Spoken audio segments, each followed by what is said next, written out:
All right. So we're looking at the secant, cosecant, and cotangent functions. So to begin with, what we're looking at is you've got a few function transformations, and there's the reciprocal transformation. This is something you'll study in the first month in the if you take the higher level course. What we need to know, the essential information, is if a function has a zero, then you're going to be, a reciprocal transformation is going to be 1 over f of x. So the reciprocal transformation, this one, what's going to happen is if it has a zero, then you're going to be dividing by zero. So it's going to create vertical asymptotes. So the first thing to remember is that zeros, they transform to asymptotes, vertical asymptotes.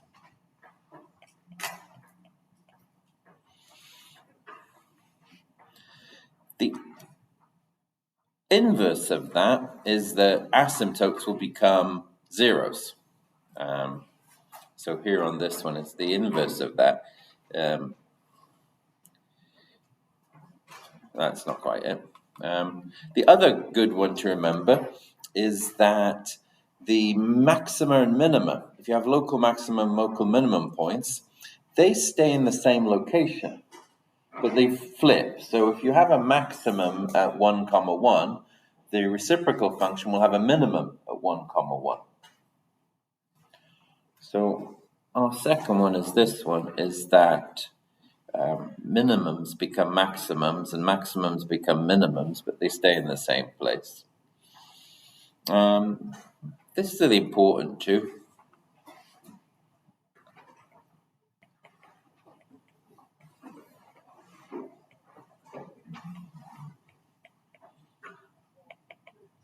So let's have a go at sketching 1 over cosine of x. So what we want to do to begin with is I'm going to sketch the cosine function for x, the cosine of x. The cosine of x looks like this one for us. What is the coordinate of this point here to begin with? This is 0, 1. And what about this point here?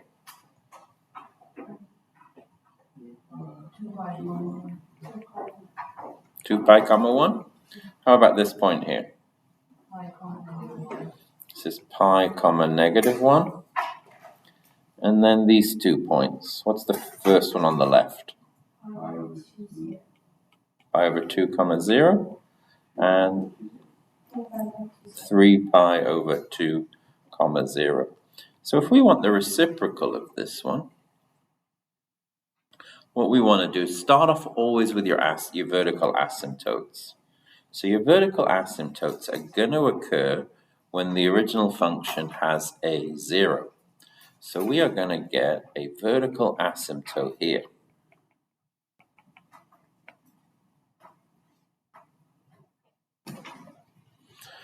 This is at x equals pi over 2. We'll get another vertical asymptote here at x equals 3 pi over 2. In fact, we will get asymptotes for this one at x equals pi over 2 plus n pi.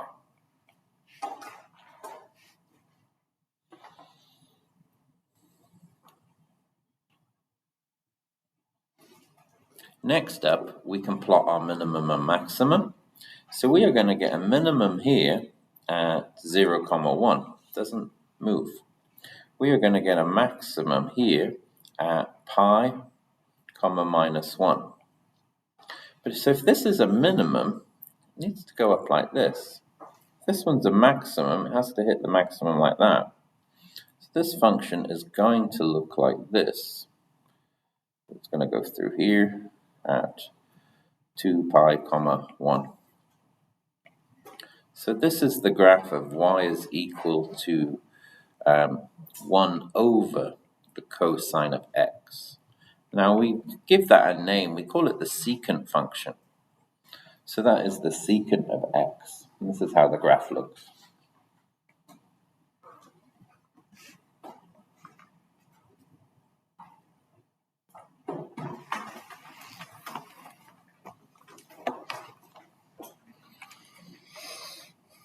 So we have three reciprocal trigonometric functions.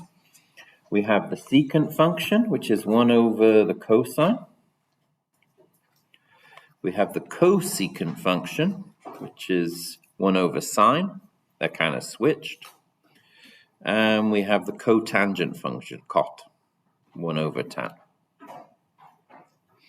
That means that the cotangent function is defined as cosine x divided by sine x. Have a go at, let me just have a look at the graphs. These are the graphs for the secant and the cosecant functions. We've just seen these ones. The most interesting things about these, even when you transform them, is where are the vertical asymptotes? What is the minimum and maximum? So the most interesting question is, what is the range of the function? So we tend to only ask two questions. What is the range? What are the vertical asymptotes? You can vary that question a little bit, as you'll see through some of the examples, but it's basically the knowledge that we're after on these ones. Me, I'm not a big personal fan of these functions. Whenever I'm working with any equation solving or any identity work, the first thing I do is I get rid of them. And I invert them and I take the reciprocals of them and get rid of them as soon as possible. Not a big fan of them. I don't find them particularly useful. You can't model that many real-world phenomena that look like this. There's a lot of phenomena that look like sine curves. Very, very useful. These ones, not so much. Anyway, what I'd like you to do is to have a go at drawing the cotangent function. Take a couple of minutes and have a go at seeing if you can sketch the cotangent function. So sketch the tangent function. Look at where the zeros are. Turn them into asymptotes. Look at where the asymptotes are. Turn them into zeros. And then try and see where it goes.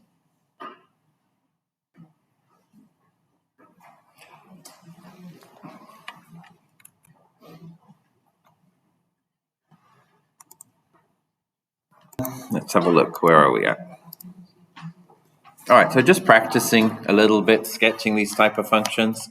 We want to sketch the cotangent function, so we start by sketching the tangent function.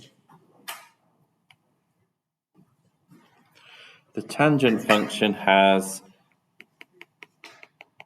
vertical asymptotes at x equals pi over 2 plus n pi. So our second one is going to be at x equals 3 pi over 2. It's going to go through 0 here, and then it's going to go through 0 here. So the function looks like this.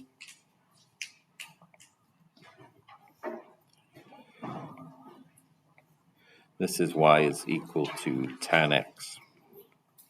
So our zeros are going to be at multiples of pi. So this is pi, this is 2 pi, and this is 0. So if we want to make the cotangent function, it's going to have a vertical asymptote here at x equals 0. It's going to have the next vertical asymptote here at x equals pi, and then it's going to have one at x equals 2 pi. It's going to, so if we look in, just trying to sketch it a bit now. If we look in this interval here, from here to where it goes 0, it's going to go 0 at pi over 2. So it's going to go here at pi over 2. In that interval, it's positive. So 1 divided by positive is going to be positive. So when you're dividing by something close to 0, you're going to be getting something which is approaching infinity. So we can see it's going to do this.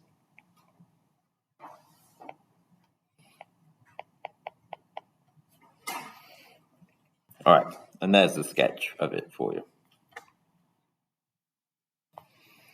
Okay, we got 4 question examples to go through. So with this one, we got the question, let f of x equals 3 secant 2x, which of the following is the vertical asymptotes. So to solve a question like this one, we take f of x, which is equal to 3 secant 3 secant 2x. This is equal to 3 times 1 over cosine of 2x. We can write it like this, 3 cosine 2x.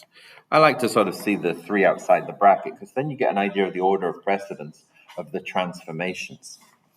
Now, this is going to have a vertical asymptote when the denominator, so this will have a vertical asymptote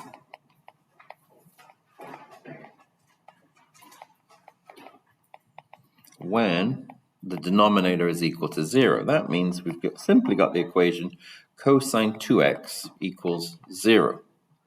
If we consider the unit circle quickly for that one,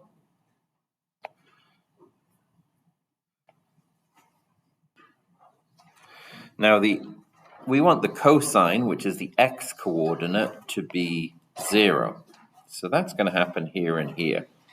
That's going to give us the equation 2x is equal to pi over 2 plus n pi. If you notice the solutions to this equation, all of the solutions would be pi over 2 plus periods of pi.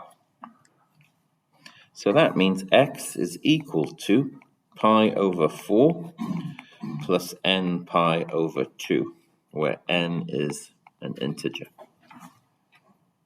So reverting back to the question, C is the only example where we are going to meet that condition here. So there's our answer. Have a go at this question for yourself. 2 minutes.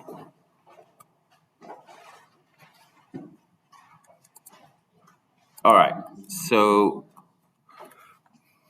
for question 2, we want to know when we've got the function g of x is equal to 4 minus 2 cosecant of pi x. So this is 4 minus 2, 1 over cosecant is the sine function. So we have sine pi x. So we simply want, therefore, the asymptotes are going to occur when the sine of pi x is equal to 0. So a quick sketch of the unit circle. Consider where the sine function is equal to 0, and that's going to be happening here and here. So this gives us pi x is equal to n pi, where n is an integer. Divide through by pi, x is equal to n, where n is an integer. So any whole number.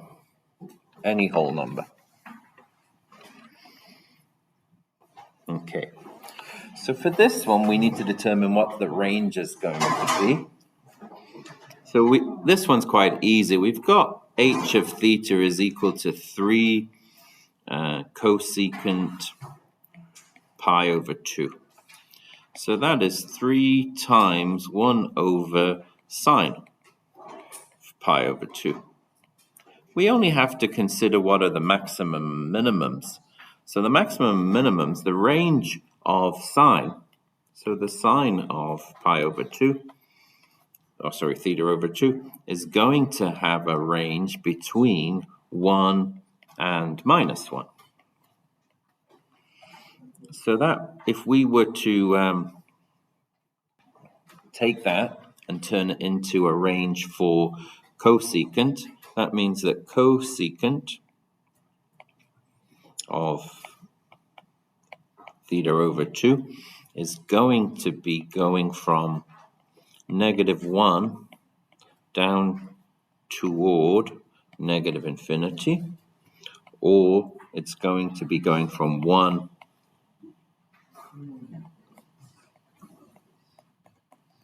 up to, not including, infinity. Then multiply this equation through by 3, and we are going to get minus infinity minus 3 infinity. think we had one like that. That means C.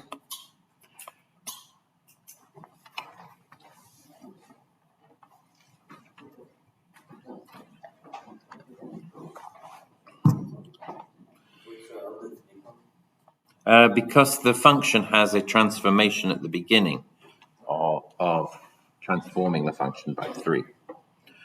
So if you multiply this inequality through by 3 times infinity, positive or negative, is still infinity, and the other two numbers just become 3. So question 4, let k of x equal this. Which of the following are the vertical asymptotes? Have a go at this one for yourself.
Okay, let's have a look at our solution for this one.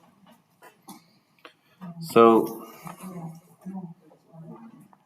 we have k of x is equal to minus 5 cotan 2 pi x.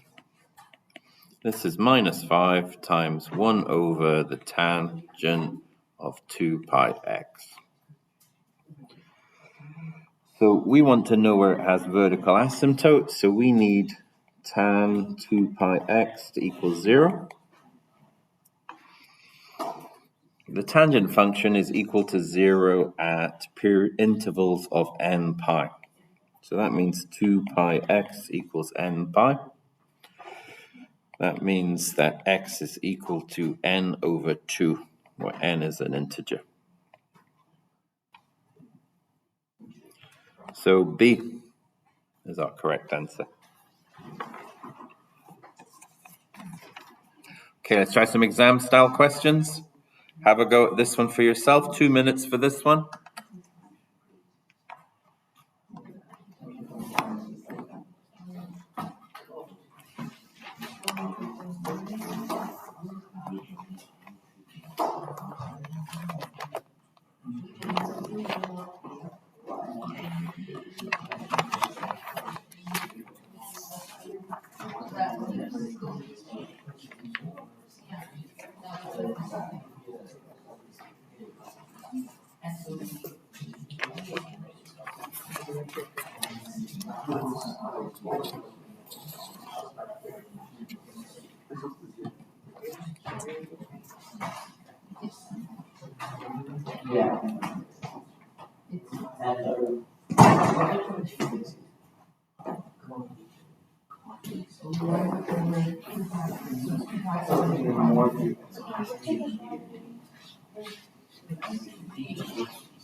Okay, let's look at our solution.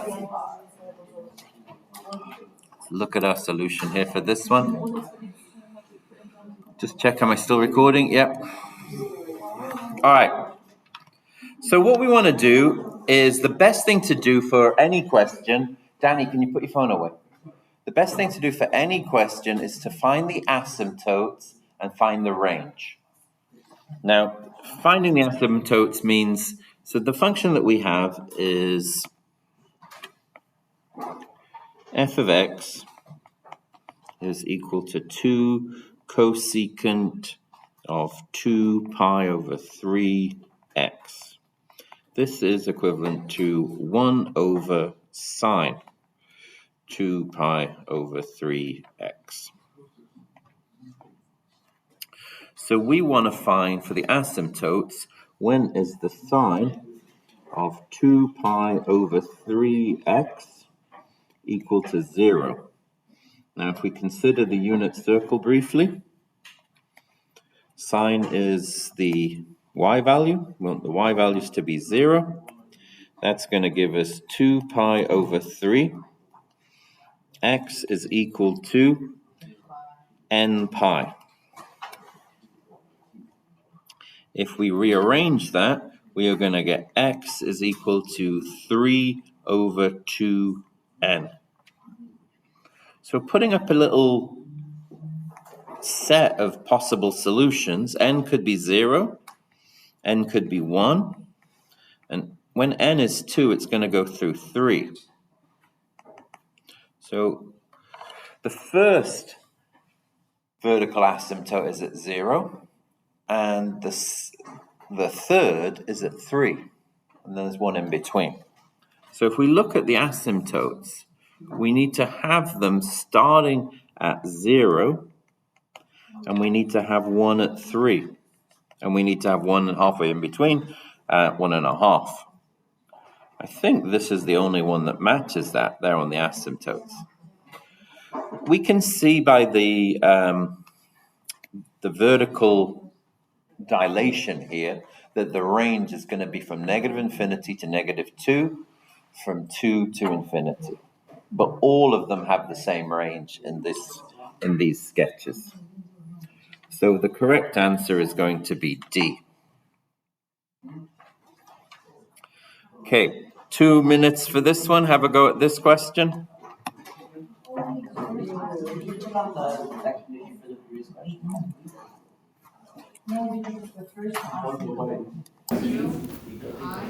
All right, let's have a look here. So the question is asking, when is the function, what is the domain of the function? So the domain of the function is going to be any real number apart from where the vertical asymptotes occur. So we're interested in knowing where the vertical asymptotes occur. This is a secant function, so the vertical asymptotes are going to occur when the cosine of, now we've got something, we've got half x minus pi over 2 is equal to 0. So sketch of the unit circle. cosine is the x value, so we want these 2 points.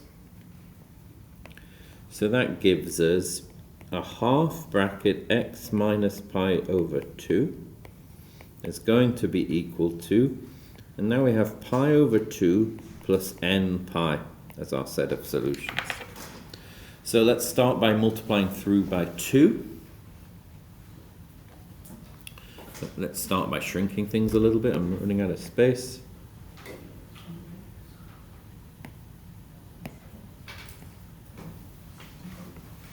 we go.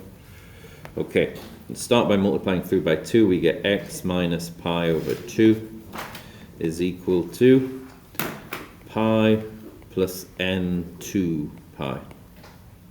Next, we're going to add pi over 2 to both sides. So we get 3 pi over 2 plus n2 pi.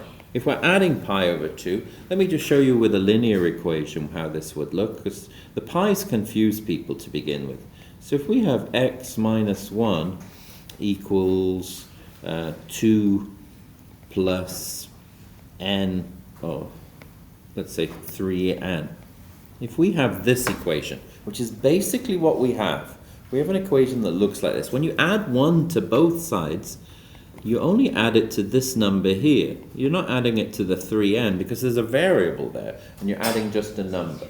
So when you're adding pi over 2 to both sides, you're adding it to pi. So we have pi plus pi over 2 gives 3 pi over 2. You don't add it to the n2 pi because there's an n in it. And if you look at the equation on the right, you don't do it there either, and it makes more sense. But I do understand at this point you're not quite that familiar with these. So we need x equals 3 pi over 2 plus n2 pi, and that is D. So the domain is all real numbers apart from where the vertical asymptotes occur, which is occurring here. And that's our solution. So D. Okay, we are finished there for today.